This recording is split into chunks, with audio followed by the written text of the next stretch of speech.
If you have a very good product and you're struggling to make sales, the idea in this video is going to help you drastically. Apart from that, right? If you actually understand this concept, you can take it to other areas of your life, like your relationship, and from there you see massive progress. So let's get right to it. This book is coming from the chapter 17, and it's titled, Let Them Try and They Would Buy. Have you ever wondered why Apple stores, they don't have salespeople, that come to sell to you directly, but still, Apple has been able to crack this code of selling?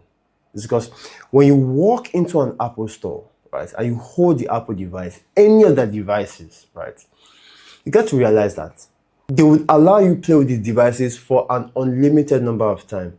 Now, you might think Apple is stupid here, right? Why am I playing with the device? Why would you let people touch that device if it's so valuable?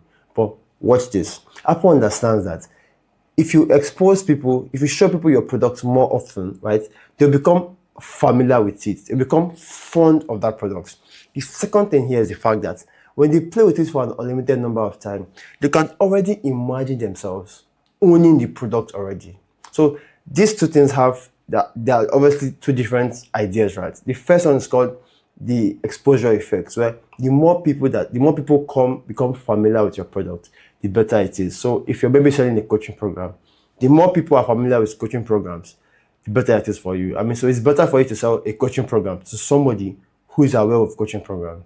It's easier to sell your coaching program to somebody who is already familiar, who has already seen your coaching program work for other people, because the more familiar it is with them, the easier it is for you to sell them. The second point here is the fact that whenever they get to play with it for a period, right? Whenever they get to interact with it, this is why tech companies use this idea super powerfully. They give out free trials. So if you own a business and you're struggling if a product is good and you're struggling to make sales, consider giving out a portion for free. There's a reason for it. Even speaking about tech companies, I remember reading this book called Rework, and the company says, think like drug dealers. I don't promote drugs, but if you study the business of a drug dealer, you get to understand that the principle there is, if you have a good product, give it out for free. Get people hooked and they will come rushing. And if it is so good, they'll come rushing back with more clients, with more potential, with more customers rather. We all saw the boom of AI and how ChatGPT rose not because of it was AI. It rose because of, one, it was very good. Two, they gave out the products for free and for a very long time. Right now, as we speak, I think AI is currently most AIs are around like $20 per month. But ChatGPT says that it's heavily losing money. Right? It is heavily losing money. What does that tell you? They understand the power of, one, giving out more value than you're receiving. Two, allowing people to even use the free version. Because I have the free, I have the paid version. Sometimes when I want to just do a task and I don't want to log into a particular device, I go on another device and use the free version. But still, I know that it still gives me something to work with. That is the power of giving out things for free. Because people begin to feel like they own it. And mind you, the irony is that after I paid for my ChatGPT, I've given that the name, I have really barely used it. Because I just use it to see how it is, right? Most of the time, when I'm not with my personal system or my workstation, and I'm elsewhere, I just pop it up, open the browser, and use it for free. I pay for it because I felt familiar with it, and the more I expose myself to it. So what I'm saying here is that if you expose yourself, if you expose people to your product, you keep telling them about your product, they become familiar with the product too. If you give them access to it, a free version, right? Something that can make them feel like this product is onto something. And ironically, if you do this while giving it to them for free or giving it to them at a very large discount, then you're onto something that's great here. So if you're struggling with a good product but very difficult to find people, there may be other problems here, but try this. Okay. It says, when you bring these two things together, it's super powerful. And it's because Apple understands that the more somebody feels like the owner of the product, the more moved they will be to actually buy that product. That is the very reason that people go to test drive cars. They don't test drive the cars because they want you to feel yourself. No, They want you to imagine yourself like you own the vehicle. They want you to drive that vehicle like it's yours. Because the more you expose them to that vehicle, the higher the chances that that the vehicle will become theirs. Obviously, the person must be able to afford it. It's a very strong sales technique, right? And if you notice, the best sales guys, they don't act like that. They don't act like they are selling to you. They do not act like they're selling to you. They're just there to guide you through. They're just there to make sure that it gets in your hands. That's all they need. All they want is for that product to get into your hands. That's all they want. So if you keep cracking this code on the fact that when exposing your customers, I'll say this over again, two things are at play here. One, exposing your customers to your product, right, over and over again, because there's no end to how much awareness you can create on your product. The second concept is making those people feel like they already own your product is the secret.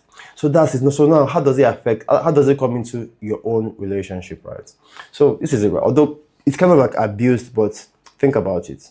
You're a guy, you want to tell a woman that, yes, if you come into my world will be a promising one. If you come into my space will be a promising space. So what that means is, how do we do the exposure effects? How do we do the exposure effect is, first of all, put yourself out there, right? In terms of your personality, the kind of life you live, become interesting. I'm not telling you to go and start becoming an influencer, but have something going on for yourself and be in a place where they can discover you. And if you're an introvert, this is majorly for you, because a lot of introverts assume that talking to girls is a problem. I say no.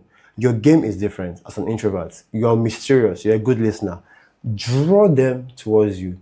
Not you walking towards, not you basically approaching them, but there has to be some form of balance though, because women will approach you quite alright, but still you have to keep up the conversation. So the more you can get yourself out there, the more you can expose them to be in front of other women while still looking good is a plus. Now two, where the ownership effect comes in is when you go on a date, right? You're not going on a date to impress, right? Oh, I'm here to impress you. No. You're here to show her what your life looks like, so that when you walk into your life fully, you're showing her what your life looks like when she's not with you. So let her imagine herself in your life, and this thing works over and over again. So what that means is, you might go on a date quite alright. It shouldn't be expensive. I don't think it should be expensive, although this idea is subjective. It depends on you. The main key thing here is not about it being expensive. It's about the fact that when you go out with her, maybe you come back to your apartment, let her have like a sneak peek into your life. Okay? She's in your apartment. This is for somebody who you really want to date. She's in your apartment, she's seeing your life. Where do you go? What do you watch? What do you eat? That is the entire thing. And trust me, a lot of guys are afraid to show what their boring Tuesday looks like. Well, to be very frank, if you're afraid of doing it, there's a high chance that you can't date her. And there's a high chance that it's going to be a very funny relationship. That's the whole idea. Two concepts here is expose people, or expose yourself to people, show yourself to more people, right? That is, expose yourself. Obviously, expose your product. Now, the ownership effects, right, is bring people into your life. Let them feel like, okay, if I'm to date this guy, what am I going to experience? That is where you bring her to your apartment. The funny thing is that the irony is, to bust your head is, when you bring her to your apartment, actually, don't be afraid and don't press for sex. Don't press for sex. Just let her just be. She will actually, see, to be very frank, women run these ideas in their head long before you. So don't press for it. It can happen naturally. Let it flow. Don't be a thing of, don't let it be a thing that, when are you going to give it to me? No. Just let it be. Let it just come naturally. Although you will make the move, right? But it's not anything that you're forcing. Because if you're bringing her into your life, she feels like, okay, this is his life. This is what his life actually looks like when he's not dating. So if you're a gamer, bring her to your place, talk to her for a while. If you're going to play your games, if you're going to have a meeting, let her be there, pressing her phone. Let her just have a glimpse into your life. So it felt like I spoke about the relationship aspect more than the business aspect. But if you get the point, and if you stay to this point, I'll tell you are a real G. And if you really read this book and get better ideas from this book, I'm just somebody who takes ideas and like looks for how to connect it from one area of your life to other areas of your life, because I'm somebody who firmly believes that all ideas are connected. If you understand any concept, if you take the principles in any concept and move it to any area of your life, because it's a principle, there's a high chance that it should work. There's a high chance that it should make things better. Because to be very frank, most areas of our life have to do with are all interconnected. You cannot have fitness, you cannot have a health without your diet. You can't have good health without relationships, proper relationships, quality ones. You cannot have good health without properly exercising, properly eating, properly resting. Hi, God, English. But you get the point. So thank you very much. I just connected ideas. If you feel like you like this episode, please grab a copy of this book. Stephen Bartlett is a great guy, and I've noticed that I've almost never told you to subscribe to his podcast. Please subscribe to his podcast because he keeps bringing on amazing guests to that podcast. Although for a while I have been on to other things. So thank you very much for staying this far.